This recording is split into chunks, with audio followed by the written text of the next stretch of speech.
어디에서 많이 본 말씀이죠? 사도행전 2장에 나오는 말씀입니다.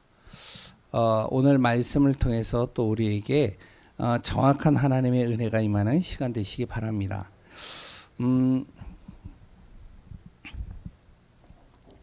성경에 이제 오늘 소선지서를 다 끝내려고 했어요. 근데 하다 보니까요.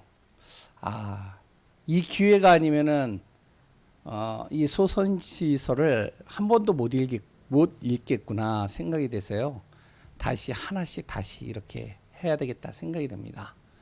요엘서 다 읽어보셨죠? 예? 예. 요엘서에는 우리가 알고 있는 중요한 단어들이 몇 가지가 나옵니다. 그 단어들을 통해서 또한 요엘서에서 이야기를 하고 있는 복음의 메시지를 또 우리가 붙잡고 인도받는 시간 되시기 바랍니다. 대체적으로 이제 선지서들은요, 하나님의 말씀을 전달하는 자들이죠. 선지자들이요. 그래서 그 메시지를 전달하는 거예요. 선지서를 통해서요. 그 메시지를 전달하는 이유가 뭐냐면, 이스라엘 백성들이 하나님을 떠나서 사는 거예요. 그리고 또한요, 이스라엘 백성들이 하나님이 주시는 사명을 놓쳐버리는 거예요. 그리고 또 이 이스라엘 민족에게 앞으로 다가올 재앙이 어떤 재앙인지를 정말 모르고 있는 거예요. 그러니까 이것을 전달하기 위해서 하나님께서는요, 선지자를 통해서 하나님의 말씀을 그들에게 전달하는 내용이죠. 이 말씀은요, 하나님의 말씀인데 이 말씀을 통해서요, 무엇을 얘기를 하고 있냐면, 우리가 잘 알고 있듯이 요한계시록 1장 3절에 그 말씀을 읽는 자, 듣는 자, 지키는 자가 복이 있다. 그러니까 말씀을 들으면 그 말씀을 붙잡고 그 말씀 따라 살면 복이 있다는 거예요. 이것을요, 선지서에서 계속 이야기를 하는 겁니다. 그러니까 말씀 붙잡으라는 거예요. 그 말씀은요, 시편 119편 105절에 보면 뭐라고 그랬냐면, 우리 인생의 길에 빛이 되고 또한 그 말씀이 우리의 등이 된다라고 그랬죠. 그러니까 우리는 한 치 앞을 모르잖아요. 미래를 모르잖아요. 그래서 성경에 이번 주에도 이제 강단에서 나오겠지만 신약 성경에 보면 뭐라고 얘기를 하냐면 이렇게 얘기를 하고 있습니다. 맹인이 맹인을 인도하면 어떻게 된다고요? 같이 구덩이에 빠지는 거예요. 맹인이 뭐죠? 한 치 앞을 못 보는 사람입니다. 그러니까 미래를 모르는 사람이 아무리 과거에 성공했다 할지라도 그 사람이 사람을 이끌고 가면 그 미래가 과거에 성공한 것처럼 똑같은 성공으로 다가오진 않거든요. 그러니까 그것을 바라보면서 따라가다 보면 결국에는요, 서로가 같이 구덩이에 빠진다는 거예요. 그런데 하나님의 말씀은요, 나의 인생의 등이 되시고 빛이 되신다는 거예요. 어둠을 밝힌다는 거죠. 캄캄해가지고 보이지 않는 그곳에 말씀을 통해서 내가 가야 될 길이 보인다는 거예요. 그래서 말씀 붙자는 거죠. 그 말씀은 마태복음 5장 17절에서 18절에 보니까 뭐라고 그러냐면 반드시 성취된다라고 그랬습니다. 모든 것은 다 사라지는데, 천지의 모든 것들은 다 사라지는데 하나님의 말씀은 1.1획도 변하지 않고 다 성취된다는 거예요. 나에게 주시는 그 말씀은 하나님은 반드시 이루신다는 겁니다. 그러니까 말씀 붙잡으라는 거예요. 말씀의 약속을 붙잡으라는 거예요. 그래서 어떠한 상황과 어떠한 환경과 어떠한 문제와 어떠한 고난과 어떠한 일들 속에서도 흔들리지 말라는 겁니다. 그 말씀은 시편 1편 2절에 보니까 뭐라 그러면, 주의 말씀, 주의 율법을 주야로 묵상하는 자마다 뭐가 있다? 복이 있다. 그러니까 말씀을요, 주야로 묵상하라는 거예요, 항상. 그래서 이제 우리 교회 성도님들에게 계속 말씀하는 겁니다. 지금은 너무 잘 돼 있어요. 유튜브도 잘 돼 있고요. 메시지도 잘 들을 수 있고요. 그랬던 우리가 카톡을 통해서 계속 메시지를 볼 수 있어요. 말씀을요. 그러면 그거를요, 활용하라는 거죠. 계속 주야로 내가 말씀을 놓치지 않는 겁니다.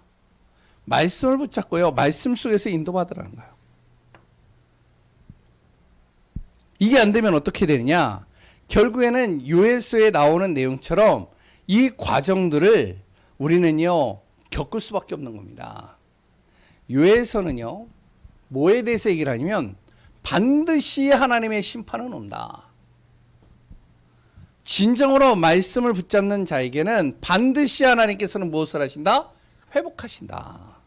그래서 요엘서의 구조는 3장으로 되어져 있지만 이렇게 되어 있습니다. 첫 번째는요.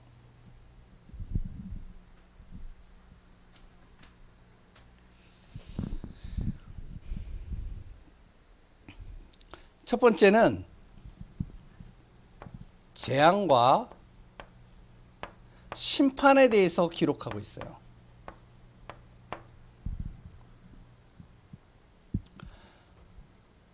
(1장) 1절부터 2장 대체적으로 17절까지 보면 됩니다. 어떤 재앙이냐? 처음에 보니까 이렇게 나와요. 메뚜기 재앙이에요. 거기에 읽어보면 이런 말이 있죠. 요엘서 1장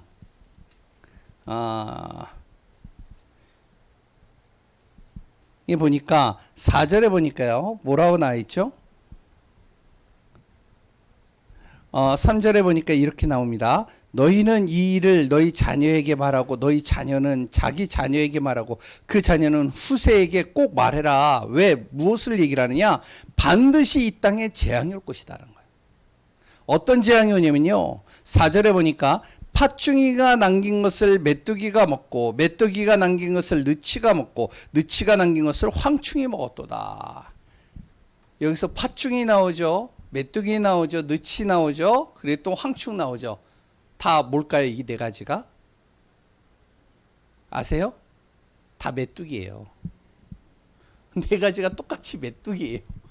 그러니까 무슨 말이냐면 우리가 그 출애굽기에 보면은 그 10가지의 재앙 속에 애굽의 땅이에요. 우상 숭배하는 애굽 땅에 뭐가 임했죠? 메뚜기 떼들이 오는데요. 메뚜기 떼가 한 번 확 지나가면 뭐가 되냐면은 그 안에 풀 한 포기도 남지 않는 거예요. 그러니까 뭐냐면은 여기에 보니까요. 팥중이 바로 첫 번째 메뚜기가 와가지고요. 곡식을 다 갉아먹어 버린다는 거예요. 그러면 어느 정도 남았을 거 아니에요. 그 남은 거를요. 두 번째 메뚜기가 그걸 또 다 갉아먹어 버린다는 거예요. 그러면 이제 또 거기에서 또 떨어진 것이 있을 거 아니에요. 이삭처럼요. 그러니까 이제 곳곳에 흩어져 있는 게 있을 거예요. 그걸요, 다음 타자 느치가 와가지고 그 모든 이삭들을요, 다 쓸어먹는다는 거예요. 그리고 마지막에 황충이 와서요. 그 풀 한 포기 남기지 않고 다 쓸어가지고 다 먹어버린다는 거예요. 무슨 말인지 알아요? 앞으로 이스라엘 땅에 재앙이 임할 것이다.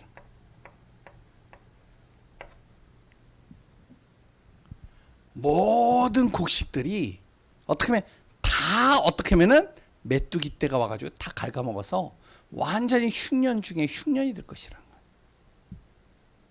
그리고 또 뭐가 되냐면 메뚜기로 인해서 모든 곡식이 다 사라졌는데 그 다음에 또 오는 재앙이 뭐냐면 바로 몇 절이죠? 1장 13절부터 20절에 보니까요. 가뭄이 임한다는 겁니다. 가뭄이. 그 땅에 가뭄이 일어난다는 거예요. 이스라엘 땅이에요. 어느 정도로 일어나냐? 이 가뭄이 일어나는데요. 완전히 모든 것을 다 어떻게 불태워버린다는 거예요. 얼마나 비가 안 오는지 어떻게 보면 조금만 이렇게 나무가 이렇게 부딪히면 뭐가 되죠? 그럼 불씨가 일어나잖아요. 그러니까 그게요. 비가 오니까 바짝 말라버린 그 나무들과 모든 것들이 다 타가지고 없어져 버린다는 거예요. 풀 한 폭이 안 남고 다 가뭄으로 해서요. 불에 타가지고 다 사라져 버린다는 거예요. 극심한 재앙이죠. 근데요. 이 정도가 아닙니다. 그 다음에 또 뭐가 왔느냐. 온 땅이 캄캄함으로 덮인다는 거예요.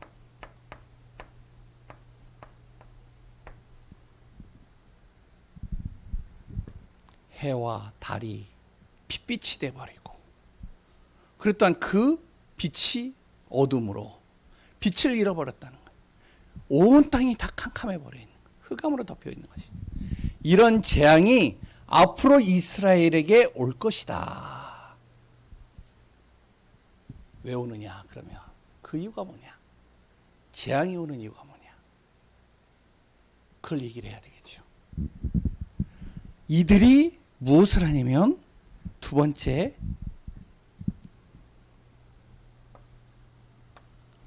주의 날과 하나님께서 회복하실 것인데, 무엇을 하냐면 이들이 하나님을 떠났다는 거예요.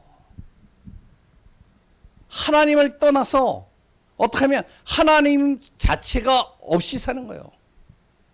하나님을 아예 바라보지도 않아요.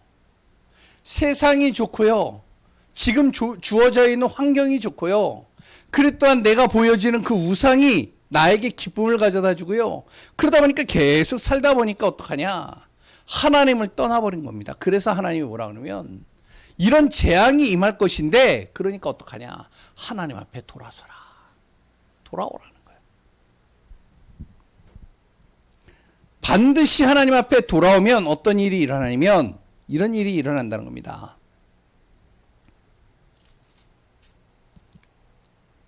하나님께서요, 그 모든 황폐되어지고 모든 것이 없어지는 그 모든 것을 다시 하나님께서 회복시키시겠다는 거예요.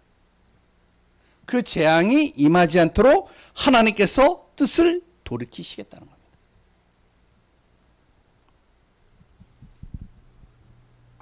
하나님의 뜻을 돌이키신다는 거죠. 그러니까 주님 앞에 돌아오라는 겁니다. 12절에 보니까 그런 말이 있지. 2장 12절에 뭐라고 나오죠? 여호와의 말씀에 너희는 이제라도 금식하고 울며 애통하고 마음을 다해서 내게로 돌아오라.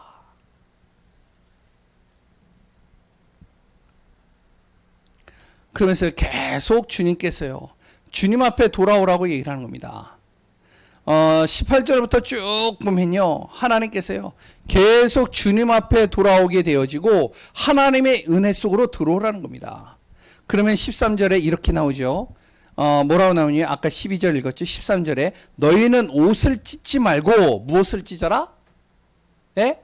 마음을 찢어서 하나님 앞에 통회하는 마음으로 주님 앞에 돌아오라는 거예요. 그러면 여호와께 돌아오면 그는 은혜로우시며 자비로우시며 노하기를 더디하시며 인애가 크시사 뜻을 돌이켜 재앙을 내리지 아니하시리라. 하나님께서요, 주님 앞에 돌아오면, 하나님께서 회개하면 하나님께서 뜻을 돌이키시겠다는 거예요.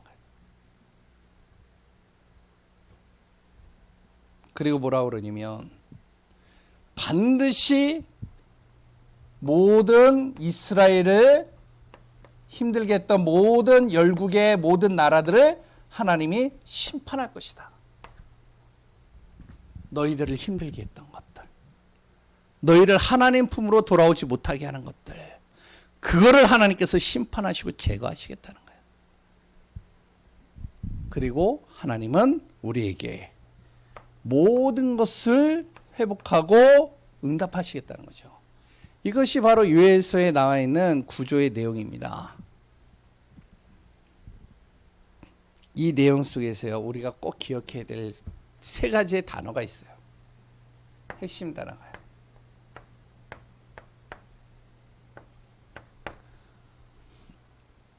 그 첫 번째가 뭐냐면요, 경고의 메시지입니다. 이거를요 잘 알아야 돼요. 하나님께서는요 그냥 재앙과 이런 걸 허락하시지 않으셔요. 어떡하냐, 경고하는 겁니다. 메시지를 주는 거예요. 말씀을 주거든요. 근데 말씀을 안 받아요. 그럼 말씀을 안 받으면 어떻게 되냐, 결국에는요 경고가 무엇이 되어지면 현실로 다가오는 것이죠. 많은 하나님을 믿는 사람들이 어떠냐면 설마 하다가 결국에는 문제에 닥치면 그때서 이제 하나님께 돌이키는 사람들이 많아요. 그래서 이제 이번 주 주일날도 같이 또 잠깐 이야기를 할 건데, 지난주에 이제 동덕여대를 제가 계속 들어가거든요. 그럼 이제 대학교에 들어가는 이제 랩런트들 만나잖아요. 만나가지고 이제 제가 계속 사역을 하는데, 이제 한 친구는 제가 지금 한 4, 5년 된 것 같아요. 거기 들어간 지 한 5년 됐나?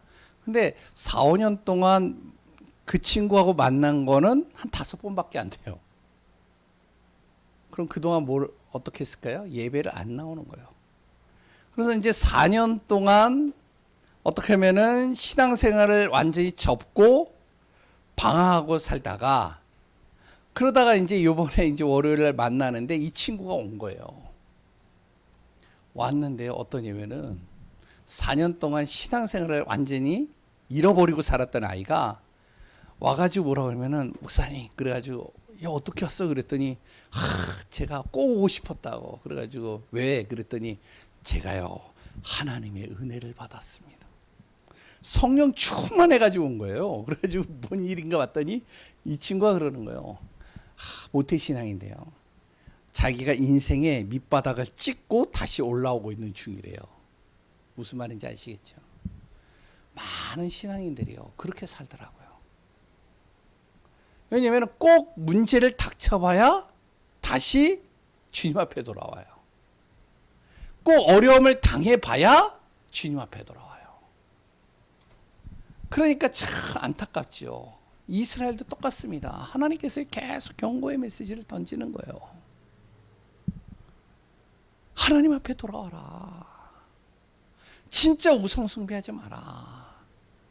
하나님을 거역하는 악에서부터 너가 떠나라. 이야기를 하는데요, 안 들어요, 안 들어. 그러니까 하나님은 어떡하시냐? 경고의 메시지를 통해서 안 들으면 반드시 하나님께서 무엇을 하냐면 이들을 돌이킬 수 있는 방법으로 심판이라는 단어를 쓰는 겁니다.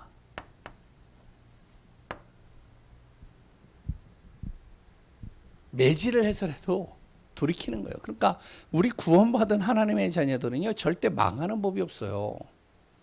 하나님께서는 어떻게 해서든지 이 사람을요 잡아채가지고 주님 앞에 돌아오게 만듭니다. 그러니까 이스라엘이요 결국에는 어떻게 하냐, 또다시 하나님 앞에 돌아오는 거예요. 회개하는 것이죠. 그런데 그 돌아오는 방법이 뭐냐면 회개라는 단어입니다. 이거를 다른 얘기로 하면 회심이죠. 주님 앞에 마음을 돌이키는 거예요. 뭘 통해서 돌이키죠? 예수 그리스도를 통해서 마음을 돌이키시는 거예요.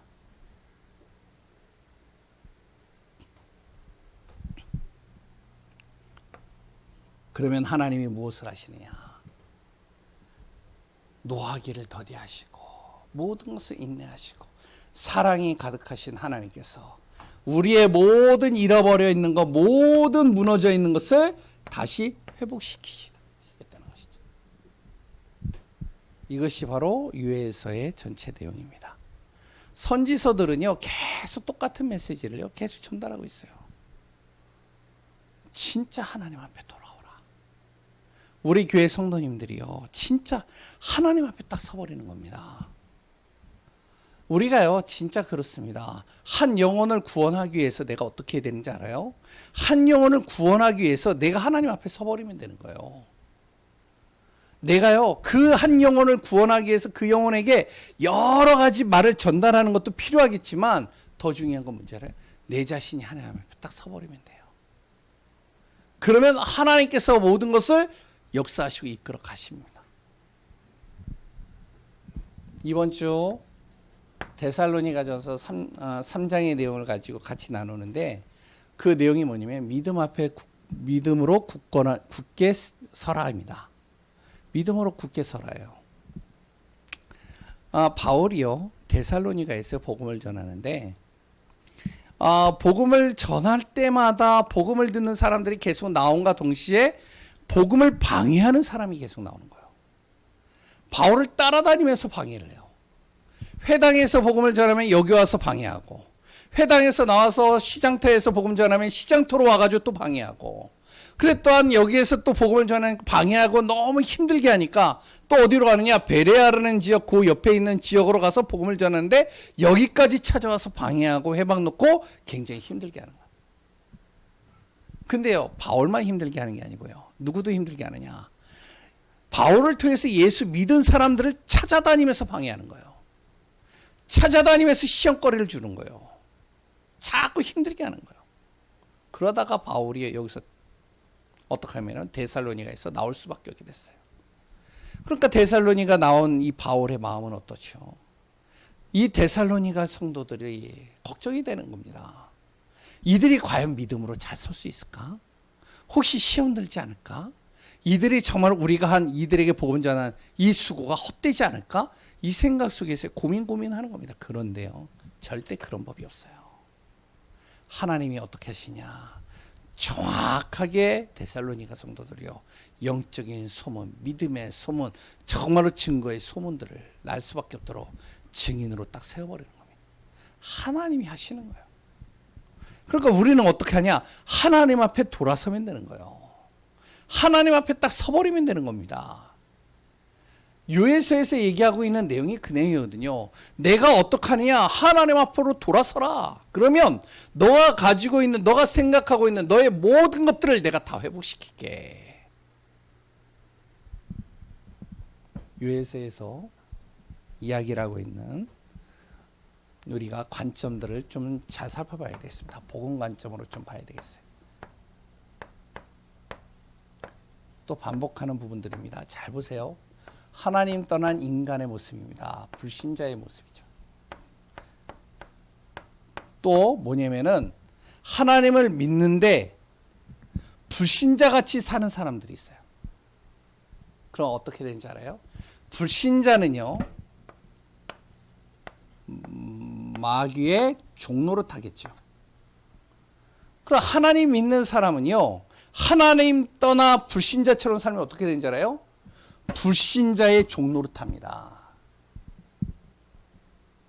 이걸 알아야 돼요. 불신자의 종로를 타면서 살거든요.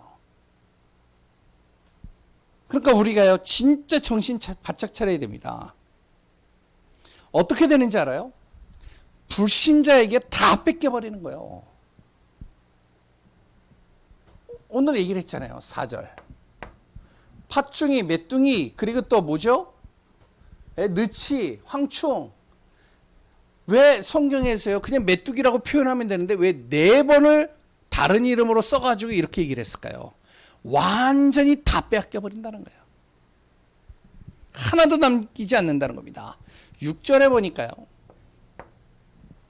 뭐라고 얘기를 하면요, 불신자처럼 살게 되면 어떻게 하면 하나님의 자녀는 다른 민족, 하나님을 믿지 않는 이방 민족에게 완전히 망하게 된다는 겁니다.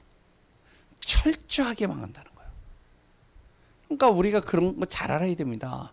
아니, 우리 집은요, 예수 믿는 3대째 가문인데 왜 우리 집이 이렇게 망하는지 모르겠습니다.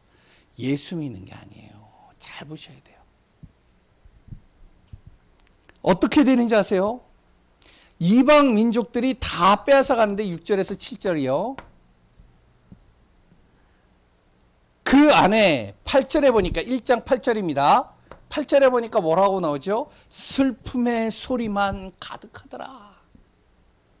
어찌할 수 있는 힘이 없잖아요. 그러니까 슬픔만 가득한 거예요. 통곡만 나오는 겁니다. 불신자처럼 살아가는 인생이 이런 거예요. 그리고요, 9절에서 12절에 그나마 있던 소산들도, 자기가 가지고 있는 것들도요, 다 어떻게 하냐면은 없어져 버리는 거예요. 어느 정도로 없어지냐? 하나님 앞에 예배를 드려야 되는데 예배 드릴 수 있는 재물이 없는 거예요. 지금은 예수님께서 십자가에서 우리의 모든 죄와 저주와 사망의 권세를 십자가에서 단번에 끝내셨지만 그 당시에는요, 죄 있는 사람이 하나님 앞에 나가지 못해요. 하나님 앞에 예배 못 드린다니까요. 그러니까 어떡하냐. 하나님 앞에 예배를 드리면 자기의 죄가 씻음받아야 돼요. 그럼 어떻게 되어지죠?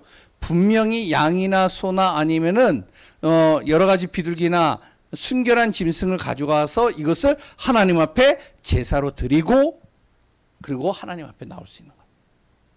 그러니까 하나님 앞에 나아갈 수 있는 예배 드릴 수 있는 모든 것들이 다 사라져 버리는 겁니다. 다 뺏겨버리는 것이요.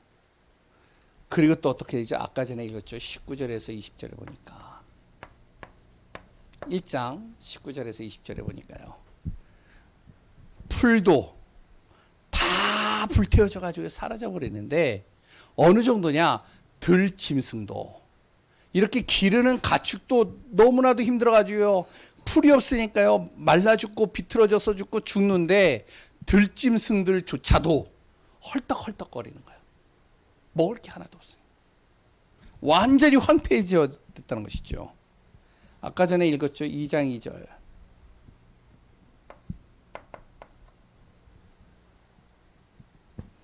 캄캄함으로 가득해버리는 겁니다.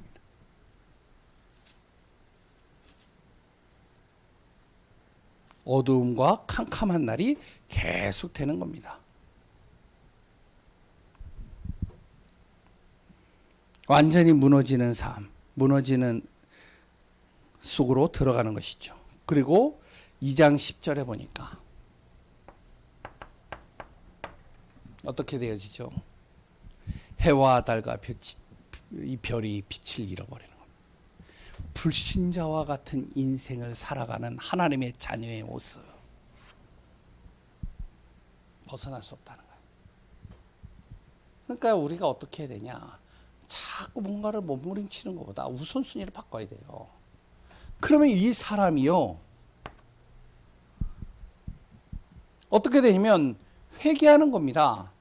하나님 앞에 뜻을 돌이키는 거예요.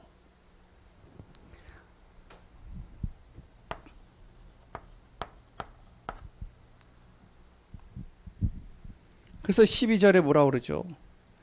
바로 주님 앞에 회개하라는 겁니다. 금식하고 울며 애통하며 마음을 다하여 주님 앞에 돌아오도록 너가 회개해라. 그리고 13절에 보니까요. 뭐라 그러죠? 바로 네 옷을 찢지 말고 마음을 찢으면서 강팍한 마음을 찢어버리고 주님 앞에 돌이키라는 거예요. 그러면 어떤 일이 일어나느냐? 진짜 우리가 예수 그리스도를 통해서 내 자신이 하나님 앞에 돌아서면 어떻게 하냐면 하나님께서요.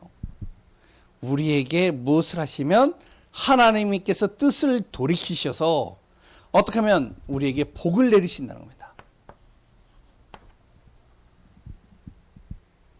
14절에 나오죠. 그러면서 어떡하죠? 정말로 하나님 앞에 하나님께서 복을 내리실 뿐만 아니라 하나님 앞에 예배 드릴 수 있는 축복 속으로 하나님께서 인도하시겠다.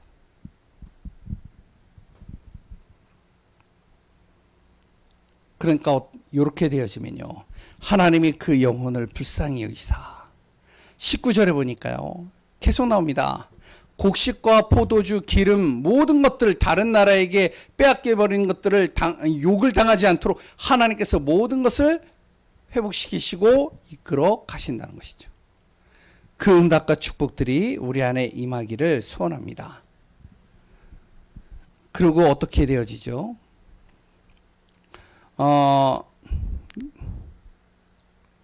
2장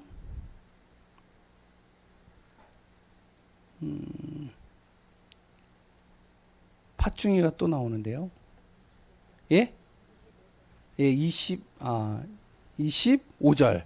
그러니까 어떻게 되지? 이렇게 나와요. 하나님 앞에 돌이키니까 하나님이 복을 내리시는데 어떤 복을 내리시면요. 내가 전에 너희에게 보낸 큰 군대 메뚜기, 느치, 황충과 팥중이가 먹은 횟수대로 너희에게 다 갚아주리라. 다시 그것을 회복시키시겠다. 다 무너진 것들을 다시 하나님이 회복시키시나. 근데 이 정도가 아닙니다. 성령을 불어넣어 주신다는 거예요.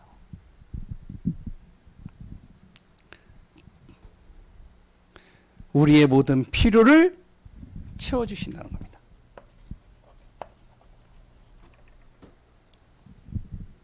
그래서 우리가 잘 알고 있는 28절, 29절이 거기에 나옵니다. 내 영을 만민에게 부어주리니. 주님 앞에 돌이키면 주님께서 그 안에 성령을 불어넣어 주신다는 거예요. 다시. 그럼 어떻게 되어진다고요?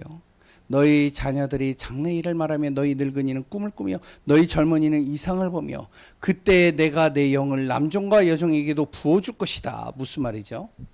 하나님의 영으로 말미암아 완전히 희망도 없고 소망도 없이 완전히 무너진 것들이 다시 내 안에서 회복되어지고 치유되고 살아난다는 것이죠. 그러고 나서 이제 3장에 쭉 나오는 내용이 뭐냐면 그 다음에 너희를 대적했던 모든 것들을 내가 제거할 것이다. 그러니까 똑같은 이야기를 계속 이야기를 하는 거죠. 요해서를 통해서 우리가 정확하게 이 비밀을 가지고 인도받는 응답의 축복이 되어지시길 바랍니다. 그래서 요해서를 한마디로 요약하면요. 열방의 오직 유일한 분, 그분은 누구이시냐? 오직 하나님밖에 없다. 그렇기 때문에 하나님 앞에 돌아서라. 오늘도 그리스도 예수 안에서 주님 앞에 돌아서며 주님의 은혜 속에서 정말로 인도받는 귀한 분들 되시기 바랍니다. 한 가지만 더 얘기를 하겠습니다. 창세기 3장의 문제는 내 힘과 내 노력과 내 방법으로 해결되는 것이 아닙니다. 창세기 3장 15절에 하나님을 떠난 순간 하나님께서는요 바로 즉시로 우리에게 복음을 주신 거예요. 그 복음은요 우리의 노력과 상관없이 하나님께서 핏값으로 우리에게 모든 부끄러운 것을 가리시고 치유하시고 모든 것을 덮어버리시는 겁니다. 정말로 우리 귀한 분들이 정말 주님 앞에 항상 서며 하나님의 은혜 속에서는 귀한 분들 되시기를 소원합니다. 기도하겠습니다. 하나님의 은혜에 감사합니다. 요해서를 통해서 우리가 정확한 하나님의 계획과 비밀을 누리는 축복이 되게 하여 주옵소서. 선지서를 통해서 정말로 우리에게 전달하는 메시지가 있습니다. 주님 앞에 돌아서라. 지금 곳곳에 많은 여러 가지 문제와 재앙과 또한 두려움에 빠지는 많은 일들이 일어나고 있습니다. 진정으로 우리가 복음 앞에 서게 하시고 진정으로 하나님 앞에 돌이키게 하시고 그러네요. 정말로 흑암과 어둠의 현장에 하나님의 나라요 그리스도의 빛이 임하게 하여 주옵소서. 살아계시고 역사하시며 모든 것 움직이시는 예수 그리스도 이름으로 기도합니다. 이제는 우리 주 예수 그리스도의 은혜와 하나님의 놀라우신 사랑하심과 성령의 충만한 은혜가 우리 귀한 예강교회 성도님들 모든 발걸음이 이제로부터 영원히 함께 있을지어다. 아멘. 우리 자유롭게